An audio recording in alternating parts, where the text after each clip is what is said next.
ప్రభువైన యేసుక్రీస్తు నామంలో అందరికీ కూడా నా హృదయపూర్వకమైన వందనాలు.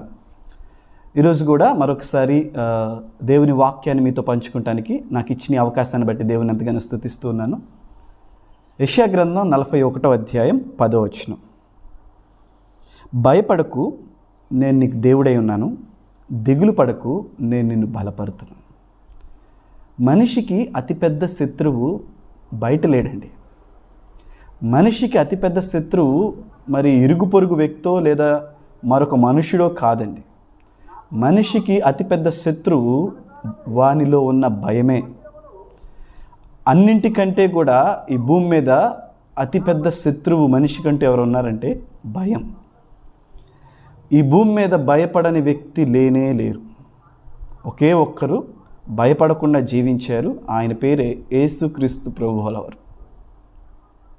హల్లెలూయా. మనిషికి ఎందుకు భయపడతాడు? మనిషిని భయపెట్టేది ఏంటి?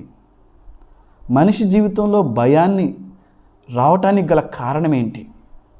దేవుడు మనిషిని సృష్టించినప్పుడు భయం ఉందా అనేది మనం ఆలోచన చేసినట్లయితే దేవుని వాక్యంలో మనిషి భయానికి 3 కారణాలు ఉన్నాయండి. మనిషి భయానికి 3 కారణాలు. నెంబర్ 1, పాపము మనిషి జీవితాల్లో భయాన్ని తీసుకొచ్చింది. ఆనాడు ఆదిమ తల్లిదండ్రులైనటువంటి ఆదామవ్వలు దేవుడు చేయవద్దన్న పనిని వారి జీవితంలో చేసినప్పుడు వారు ఫస్ట్ ఆఫ్ ఆల్ భయపడ్డారు. సో పాపము మనిషిలో భయాన్ని క్రియేట్ చేస్తుంది. దేవునికి వ్యతిరేకమైన పనిని మన హృదయంలో మనం చేసినప్పుడు దేవుడు వారిని ఇంకా గద్దించలా, దేవుడు వారితో ఇంకా కలవలేదు, దేవుడు వారిని ఏమీ అనలేదు. ఇంకా ఏమి అనకముందే లోపల దోషారోపణ అనేది ఏంటంటే మనిషి జీవితంలో భయాన్ని తీసుకొస్తూ ఉంది. దేవునికి వ్యతిరేకమైన పనులు మన జీవితాల్లో జరుగుతూ ఉన్నప్పుడు మనిషి హృదయంలో ఆటోమేటిక్గా భయం అనేది వస్తుంది. సో ప్రతి వ్యక్తి, పాపము చేయు ప్రతి వ్యక్తి ఖచ్చితంగా భయపడతాడు. ఎందుకంటే వాని హృదయం దోషారోపణ చేస్తుంది కాబట్టి. హల్లెలూయా. అందుకనే ఆదాము అవ్వ ఇద్దరూ కూడా చెట్టు వెనుకకు వెళ్ళి దాగుకున్నారంట. కారణం ఏంటండి? వారు దేవునికి వ్యతిరేకమైన పని చేశారు. వారు దేవునికి నచ్చని పని చేశారు. ఆటోమేటిక్గా పాపం యొక్క పర్యవసానం ఏమైందంటే భయాన్ని వారి హృదయాల్లో ఉత్పన్నం చేసింది.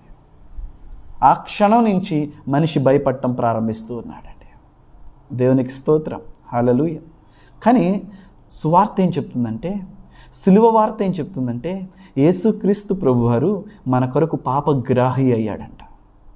పాపగ్రాహి అవటం అంటే మనం చేసిన పాపాలు, మనం చేసిన దోషాలు ఆయన స్వీకరించాడు.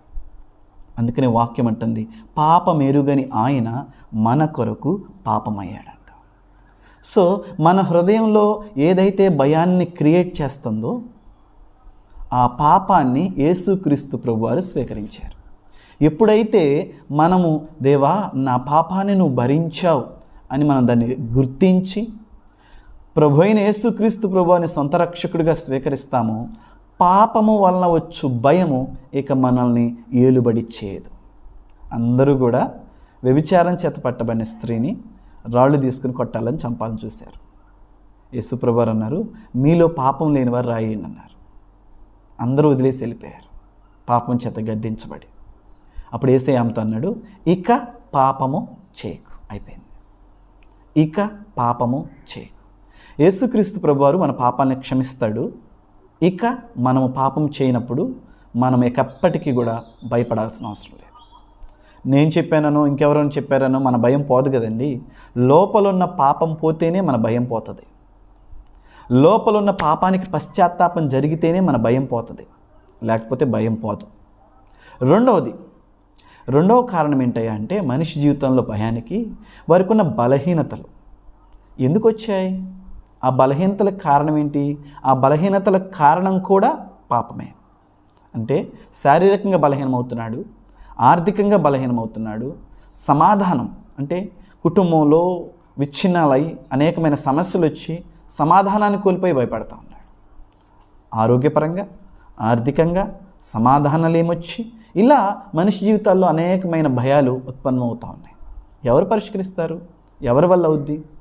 ఎవరు మన అప్పులు తీరుస్తారు చెప్పండి? ఎవరైనా తీర్చే వాళ్ళు ఉన్నారా? ఎవరు మన రోగాలు కుదురుస్తారు? ఎవరైనా ఉన్నారా మనుషులు? లేరు కదా. సో మరి ఎక్కడ దీనికి పరిష్కారం ఏంటి? దేవుని వాక్యం స్పష్టంగా చెప్తుంది. ఆయన మనల్ని ఐశ్వర్యవంతులు చేయుట కొరకు ఆయన మన కొరకు దరిద్రుడయ్యాడు. హల్లెలూయ. ఆయన పొందిన దెబ్బల చేత మనకు స్వస్థత కలుగుచున్నది. వాక్యం తెలియనంత కాలం మనం భయపడుతూనే ఉంటాం. ఒకవేళ అక్షర జ్ఞానం ఉన్నంత మాత్రాన మనం భయపడకుండా ఉండమండి, అప్పుడు కూడా భయపడతాం.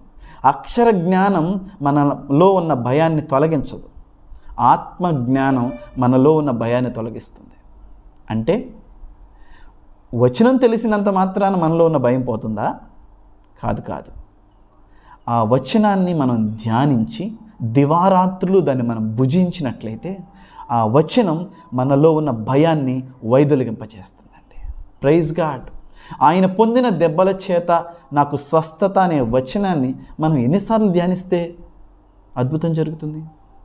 అంటే వైద్యుని దగ్గరికి వెళ్తే ఉదయం ఒకసారి, మధ్యాహ్నం ఒకసారి, సాయంత్రం ఒకసారి 3 సార్లు నువ్వు మాత్రలు వేసుకోవాలని చెప్తారు. అప్పుడు ఏం జరుగుతుంది? అతను చెప్పినట్లుగానే మనం చేస్తాం. దేవుని వాక్యం ఉంటుంది, దివారాత్రులు ఆ వచనాన్ని నువ్వు ధ్యానం చేయి, దివారాత్రులు ఆ వాక్యాన్ని నువ్వు ధ్యానం చేయి. నీకున్న బలహీనత, నాకున్న బలహీనత, ఎవరికైనా సరే దేవుని వాక్యం 2 అంచులు కలిగిన ఖడ్గం. చెప్పే నాకైనా, వినే మీకైనా, ఎవరికైనా ఆ వాక్యం పనిచేస్తుంది. సో ఆయన మన కొరకు దరిద్రుడయ్యాడు. ఆయన మన కొరకు రోగాలు భరించాడు, మన వ్యసనాలు స్వీకరించాడు. యెషయా గ్రంథం 53వ అధ్యాయం ప్రకారం. అప్పుడు ఖచ్చితంగా మనకున్న బలహీనతలు, వాటి యొక్క మూలాలు దేవుని వాక్యంలో ఉన్న శక్తి ద్వారా కోల్పోయి మనం భయాన్ని జయిస్తామండి. హల్లెలూయా. 3వది, అన్నింటికంటే అతిపెద్దది, మరణ భయం. హెబ్రీ పత్రిక 2వ అధ్యాయం 14వ వచనంలో ఏమని ఉంటుందంటే, జీవితకాలమంతయు మరణ భయం అనే దాస్యం కింద ఉన్న మనలను మరణము ద్వారా మరణాన్ని జయింపచేసి ఆయన కూడా మనలో రక్త మాంసములో పాలివాడాడు. పాపమైన శరీర బలహీనత అయినా, ఆర్థిక బలహీనత అయినా, ఏదైనా కానీ ఇవన్నీ ఎక్కడికి దారితీస్తాయి అంటే మనిషి జీవితాల్లో మరణాపేక్షను తీసుకొస్తాయి, సూసైడ్ స్పిరిట్ని క్రియేట్ చేస్తాయి, మరణానికి ప్రేరేపిస్తూ ఉంటాయి. దేవుని వాక్యం ఒకటే ఉంది, మనిషి ప్రతి వ్యక్తి కూడా మరణ భయాన్ని కలిగి ఉన్నాడు, ప్రాణభయాన్ని కలిగి ఉన్నాడు. అయితే దేవుని వాక్యం ఏమంటుందంటే, దేవుడు మనకు పిరికి ఆత్మని ఇవ్వలేదంట. శక్తి, ఇంద్రియ నిగ్రహము కలిగిన ఆత్మని దేవుడు ఇచ్చాడు, కానీ పిరికి ఆత్మని దేవుడు మనకి ఇవ్వలేదు. సో దేవునిలో మనం ఉన్నప్పుడు, సిలువ యొద్దకు మనం వచ్చినప్పుడు, పాప క్షమాపణ పొంది పశ్చాత్తాపడి రక్షించబడినప్పుడు మనకు దేవుడు శక్తి, ఇంద్రియ నిగ్రహము కలిగిన ఆత్మనిస్తాడు. హల్లెలూయా.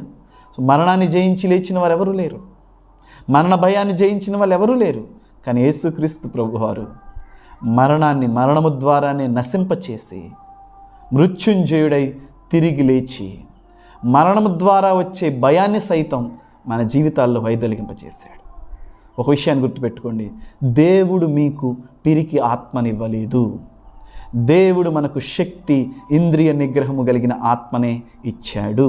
ఈ సత్యాన్ని మనం గుర్తుపెట్టుకోవాలి. ఈ 3 విషయాలు మనిషిని భయపడతాయి. ఒకవేళ నీ హృదయంలో, నా హృదయంలో కనుక పాపం ఉన్నట్లయితే పాపము నుంచి విడిపించబడాలి. దేవునికి వ్యతిరేకమైన కార్యాల నుంచి మనం విడిపించబడాలి. అప్పుడు మనం భయాన్ని జయిస్తాం. 2వది, మన జీవితాల్లో ఒకవేళ బలహీనతలు ఉన్నట్లయితే, ఆర్థిక, ఆరోగ్య, కుటుంబ సమస్యలు ఏదైనా ఉన్నట్లయితే వాటన్నిటికీ ఒకటే పరిష్కారం. యేసుక్రీస్తు ప్రభువారు సిలువ చేసిన త్యాగం వాటన్నిటి దగ్గర పరిష్కారం ఉన్నది. వాటన్నిటికీ సిలువలో పరిష్కారం ఉందని నమ్మి దివారాత్రులు దేవుని వాక్యాన్ని ధ్యానం చేయండి. హల్లెలూయా. చింతించటం వలన మీ వెంట్రుకలు తెలుపు చేసుకోలేరు, నలుపు చేసుకోలేరు అని చెప్పి దేవుని వాక్యం ఉంది. చింతించటం మానివేసి వాక్యాన్ని ధ్యానించడం ప్రారంభించండి. హల్లెలూయా. 3వది, అన్నిటికంటే అతిపెద్దది, మరణ భయం. అయితే యేసుక్రీస్తు ప్రభువారు మరణం యొక్క ములుని విరిచివేసి దేనికి భయపడాల్సిన అవసరం లేదు, వీటన్నిటిని నేను జయించానని చెప్తా ఉన్నాడు. యోహాను సువార్తలో అందుకని 17వ అధ్యాయంలో రాయబడింది ఏమనంటే, నేను లోకాన్ని జయించాను, మీరును జయిస్తారు. సమస్యలు రాకమాను, బలహీనతలు రాకమాను, చిన్న చిన్న పొరపాట్లు పడకమాను, అయితే దేవుడు మన చేత వీటన్నింటినీ జయింపచేస్తాడు. ఎందుకంటే ఆయన జయించాడు కాబట్టి. ఆయన జయించాడు, మనల్ని జయింపచేస్తాడు. సో దేనికి మనం భయపడక, అందుకని యేసు ప్రభువారు దేవుని వాక్యంలో ఇలా మనకు చెప్తా ఉన్నాడు, భయపడకు, నేను నీకు తోడై ఉన్నాను, నేను నిన్ను బలపరుతును. ఆమేన్. ఈ వాక్యాన్ని ఒక వాగ్దానంగా స్వీకరించి ఏ విషయాల్లో పాపమా దేవుని యొద్ద ఒప్పుకోండి, బలహీనత దేవా నీ బలం వల్ల నేను బలవంతున్నని దేవుని వాక్యాన్ని బట్టి కన్ఫెస్ చేస్తూ ఉండండి. మరణ భయమా, యేసుక్రీస్తు ప్రభువారు సిలువలో మరణాన్ని జయించారు, పునరుద్ధరణుడై తిరిగి లేచాడు. ఆ సత్యాన్ని మనం ఎరుగుట ద్వారా మనం విడిపించబడతాం. హల్లెలూయా. సో ఏ విధమైన భయమైనా సరే దేవునిలో ఉన్న శక్తి ద్వారా మనము ఆ భయం అంతటి నుంచి విడిపించబడతాం. ఆమేన్. దేవుడు మిమ్మల్ని అందరినీ కూడా బలపరచునుగాక, మీకున్న భయములన్నింటి నుంచి విడిపించునుగాక. ఆమేన్. గాడ్ బ్లెస్ యు ఆల్ అండి. Thank you.